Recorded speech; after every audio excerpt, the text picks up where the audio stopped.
Hi, everybody. Hello. Hey, my name is Steven. So the first and only time that I ever hit a baseball was the night that my mother died.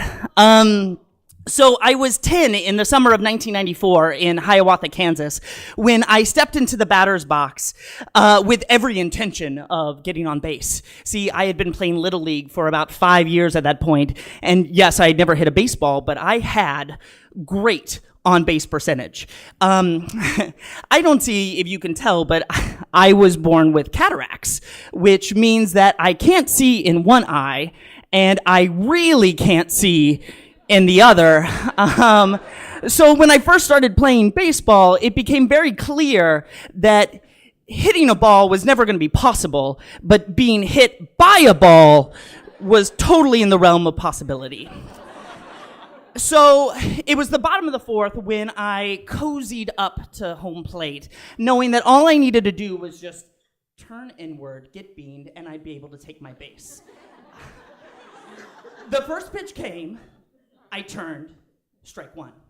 The second pitch came, I turned, strike two. Now, I wasn't going to take the strike three with my back to the ball, so I turned out. The third pitch came, I closed my eyes, and I swung.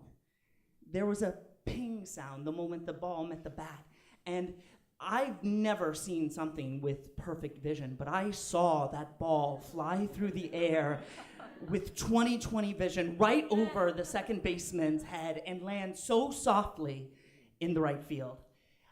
I ran to first base, and that's all I remember. But the moment I got on base, I started writing the epic that I was going to tell my mother at the hospital the following day. She had been battling melanoma for a number of years, but it was a case of pneumonia that had brought her into the hospital for her most recent stay. By the time I had gotten to bed that night, my story had grown a little grander. It wasn't a ping, it was a thunderous crack. I didn't actually watch the ball fly through the air because I kept my head down. I ran right out of the gate, just like Pete Rose. I was even going to tell my mom that once I got safely on base that I tipped my cap to the crowd in honor of her. It was a little after midnight when my father called my older sister to tell her that my mom had taken a turn for the worst and that we should get to the hospital for her possible final moment. I remember being at the time concerned, but only to a certain point. See, this wasn't her first final moment. She had been battling cancer for so long that I don't remember a time when my mother wasn't sick. And she had been given so many death notices that she just lived through all of them. Her cancer was this gnat that you'd swat at it with a round of chemo or another month-long hospital stay, and sure, it would come back, but to a stupid 10-year-old, cancer just seemed manageable. And I realized that wasn't the case the moment I went into the hospital room that night. She was gasping for air, deep, heavy breaths, and her eyes were on the ceiling, and they were filled with panic. We all took places around her bed, and being 10, I just followed what everyone else was doing. I rubbed her and I said, "It's okay, Mom." But I don't really know what I meant by that.